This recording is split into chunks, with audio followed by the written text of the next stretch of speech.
Rahim. Assalamu alaikum. Allied School Faiz Campus. Spring Study Pack Class 9. Subject Biology. Chapter number 3 Biodiversity. Dear students, आज हम chapter number 3 के short questions पढ़ेंगे. Question number 1 है हमारा define biodiversity. Biodiversity क्या है, इसकी तारीफ करें. The term biodiversity has been derived from bio and diversity. इस्तिलाह बायोडाइवर्सिटी दो अल्फाज से अखज़ की गई है, बायो और डाइवर्सिटी से. Diversity means variety with in a species and among species. Diversity का मतलब होता है जानदारों की स्पीशीज़ और स्पीशीज़ के दरमियान variety. Biodiversity is a measure of the variety of organism present in different ecosystem. Biodiversity जो है मुख्तलिफ इकोसिस्टम के अंदर जानदारों की वैरायटी जो है उसकी पैमाइश करती है. Question number 2, how is taxonomy and systematic related. Taxonomy और सिस्टमैटिक का आपस में क्या ताल्लुक है. The branch of biology which deals with classification is called taxonomy. Biology की वो शाख जिसके अंदर हम जानदारों की क्लासिफिकेशन के बारे में पढ़ते हैं, उनकी ग्रुपिंग के बारे में पढ़ते हैं, उसको हम टेक्सानोमी कहते हैं. And the branch which deals with the classification and also traces the evolutionary history of organisms is known as systematics. और बायोलॉजी की वो शाख जिसके अंदर हम जानदारों की क्लासिफिकेशन के साथ साथ उनकी एवोल्यूशनरी हिस्ट्रीज़ के बारे में भी पढ़ते हैं, उसको हम सिस्टमैटिक कहते हैं. Question number 3, why classification is necessary. Classification का अमल ज़रूरी क्यों है. आंसर है इसका, some of organisms are distinctly different from one another and share only few common characteristics whereas one resemble more with each other and show only few different while some are even identical. Thus it is very necessary that organisms are classified and given a specific name. कुछ जानदार हमारे पास ऐसे होते हैं students जो एक दूसरे से बिल्कुल मुख्तलिफ होते हैं, लेकिन उनके अंदर कुछ करैक्टरिस्टिक्स ऐसे होते हैं, कुछ खूबियाँ ऐसी होती हैं जो एक दूसरे से मिलती जुलती होती हैं. और कुछ हमारे पास ऐसे जानदार होते हैं जो एक दूसरे से बहुत ज़्यादा रिजेंबल करते हैं, मिलते जुलते होते हैं, लेकिन उनके अंदर सिर्फ चंद एक करैक्टर ऐसे होते हैं जिसकी वजह से वो एक दूसरे से डिफ़र हो जाते हैं, मुख्तलिफ हो जाते हैं. और कुछ हमारे पास ऐसे होते हैं जो एक दूसरे से बहुत ज़्यादा मिलते जुलते होते हैं. इसलिए हमें इनको ग्रुप्स और सब ग्रुप्स में डिवाइड करना पड़ता है ताकि हम इनको साइंटिफिक नेम दे सकें और इनको आइडेंटिफाई कर सकें. क्वेश्चन नंबर 4 है, what is the basic unit of classification, define it. Answer है इसका, a species is a group of organisms which can interbreed freely among them and produced fertile offsprings. Species जो है ये जानदारों का एक ऐसा ग्रुप है जिसके जानदार आपस में आज़ादाना जिनसी तौलीद का अमल कर सकते हैं और जिनसी तौलीद का अमल करके बच्चे पैदा कर सकते हैं. और उनके बच्चे जो होते हैं वो फर्टाइल ऑफस्प्रिंग होते हैं. फर्टाइल ऑफस्प्रिंग मीन बारावर बच्चे, यानी कि जो बच्चे बड़े होकर अपने वालिदैन की तरह फिर आगे से रिप्रोडक्शन का प्रोसेस कंटिन्यू कर सकें और अपनी प्रोजेनी को इंक्रीज़ कर सकें. But are reproductively isolated from all other such groups in nature is basic unit of classification.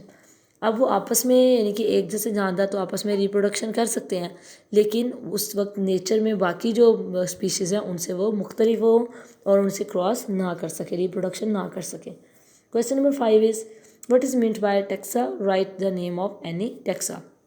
Taxa से क्या मुराद है, किसी एक टेक्सा का नाम बताएं. Each rank of classification is called taxa. Classification का जो हर दर्जा होता है उसको हम टेक्सा कहते हैं. Plural is taxon. Phylum is included taxa. Question number 6, what is the basic unit of classification. Classification की बेस क्या है, व्हाट इज़ द बेस, बुनियाद क्या है. Classification is based on relationship among organisms and such relationship is got through similarities in characteristics. जब भी students हम classification करते हैं तो हम जानदारों के कैरेक्टरिस्टिक्स जो आपस में उनके सेम होते हैं उसकी बेस पे हम करते हैं. These similarities suggest that all organisms are related to one another at some point in their evolutionary histories. However, some organisms are more closely related than one another. For example, sparrows are more closely related to pigeons than those of insects. जैसे कि हमारे पास चिड़िया जो है ये कबूतर से ज़्यादा रिजेंबलेंस रखती है as compare to insects. It means both have same common evolutionary histories. Question number 7, write names of two kingdom system. Answer है इसका, kingdom animalia, The organisms that cannot synthesize their food and depend on autotrophs or other heterotrophs are included in kingdom Animalia. ऐसे जानदार जो अपना खाना खुद नहीं बना सकते हैं और अपने खुराक के लिए ऑटोट्रॉफ्स यानी कि प्लांट्स पे डिपेंड करते हैं, तो उनको हम कहते हैं कि एनिमल या एनिमल्स कहते हैं उनको, और हम इनको इसके अलावा हेटरोट्रॉफ्स भी कहते हैं। तो हेटरोट्रॉफ्स यानी कि एनिमल्स को हम किंगडम एनिमेलिया में रखते हैं। उसके बाद नेक्स्ट है हमारा किंगडम प्लांटी। प्लांटी मीन पौधे। According to it all organisms that can prepare food from simple inorganic materials and this can stored energy are autotrophs. ऐसे जानदार जो अपना खाना खुद तैयार कर सकते हैं इनऑर्गेनिक मटीरियल को यूटिलाइज़ करते हुए, उन्हें हम ऑटोट्रॉफ्स कहते हैं। और इसके एग्जांपल है प्लांट्स, और जितने भी हमारे पास ऑटोट्रॉफ्स हैं उनको हम किंगडम प्लांटी में इंक्लूड करते हैं। क्वेश्चन नंबर हमारे पास है 8। What are the characteristics of kingdom fungi. हमने बताना है कि किंगडम फंजाई के क्या कैरेक्टरिस्टिक्स हैं, क्या ख़ास हैं, क्या खूबी हैं। तो आंसर है इसका, जैसे कि आपको पता है फंजाई जो है ये ना तो ऑटोट्रॉफ है, अपना खाना खुद नहीं बना सकती, और ना ही ये हेटरोट्रॉफ है, बल्कि ये स्पेशल टाइप के क्या होते हैं, डिकम्पोजर्स, जो गले सड़े मादों को तोड़ते हैं, उनके ऊपर अपने डाइजेस्टिव एंजाइम रिलीज़ करते हैं और न्यूट्रिएंट्स को एब्जॉर्ब करते हैं। Kingdom fungi includes eukaryotic multicellular heterotrophs. For example mushrooms fungi are absorptive in their nutritional mode. Kingdom fungi जो है इसमें यूकैरियोटिक मल्टीसेलुलर हेटरोट्रॉफ्स शामिल हैं, जैसे कि मशरूम फंजाई, ये अपने न्यूट्रिशनल मोड यानी कि खाने के अतबार से क्या होते हैं, एब्जॉर्प्टिव यानी कि खाने को जज्ब करके अंदर लेके जाते हैं। Most fungi are decomposers, they live on organic material, secrete digestive enzyme and absorb small organic molecules for digestion of enzymes. Next question है स्टूडेंट्स हमारा question number 9। How many types of protista, हमारे पास कितने किस्म के protista हैं, right their names, इनके नाम बताने हमने। तो प्लांट्स लाइक प्रोटिस्टा हमारे पास सबसे पहले algae are unicellular colonial or simple multicellular, they resemble plant cells with cell wall. Algae जो है ये हमारे पास यूनिसेलुलर कॉलोनियल और सिंपल मल्टीसेलुलर ऑर्गेनिज्म के एग्जांपल है।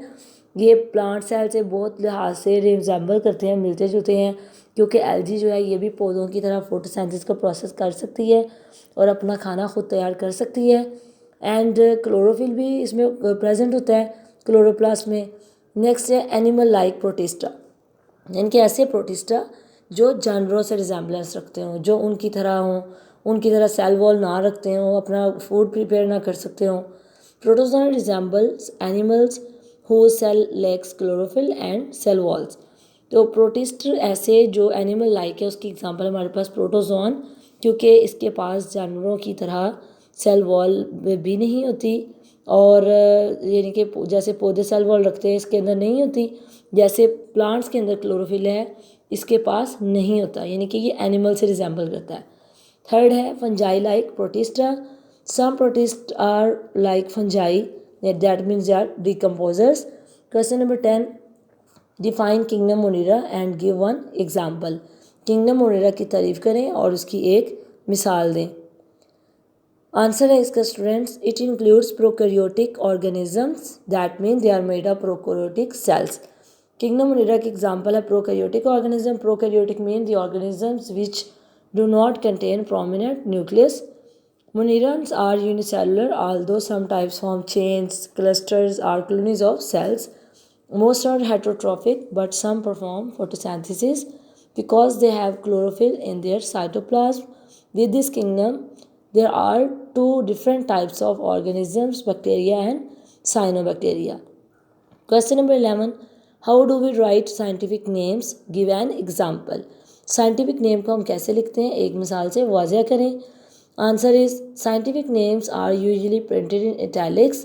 हम साइंटिफिक नेम को इटैलिक्स लैंग्वेज में लिखते हैं, such as homo sapiens when hand written, जब हम उनको हाथ से लिखेंगे। They are underlined, the first name always begins with capital letters while the species name is never capitalised. For example scientific name of onion, प्याज का scientific name हम लिखेंगे as allium cepa. Question number 12, right down the scientific name of onions and house crow. हमने scientific name बताना है प्याज का और कव्वे का। तो ओनियन का यानी कि प्याज का साइंटिफिक नेम है एलियम कीपा और हाउस क्रो का साइंटिफिक नेम है corvus splendens. Question number 13, write down the names of 2 organizations who are conservative or biodiversity. International Union for the Conservation of Nature IUCN and World Wildlife Fund Pakistan WWFP. Question number 14, write the names of national animal and national bird of Pakistan. हमने बताना है कि पाकिस्तान का कौमी जानवर और कौमी परिंदा कौन कौन से, हमने उनके नाम बताने हैं। आंसर है इसका markhor is the national animal of Pakistan. Pakistan का कौमी जानवर जो है वो मारखोर है। And chakor partridge is the national bird of Pakistan. Question number 15, what do you know about Indus dolphin. Indus dolphin के बारे में आप क्या जानते हैं।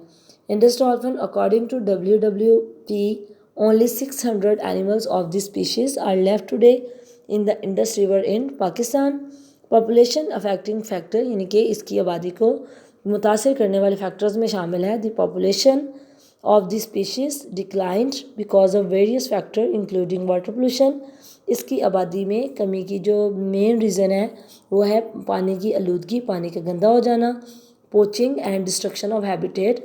पोचिंग शिकार का मछली वाले जाल में फंस जाना, एंड डिस्ट्रक्शन ऑफ हैबिटेट और इनके मसाकिन की तबाही, जहाँ पे ये रहते हैं उस जगह की तबाही होना और इनका शिकारियों के जाल में फंस जाना और इनके पानी का गंदा हो जाना, ये इनकी जो है इन पॉपुलेशन में कमी की एक रीज़न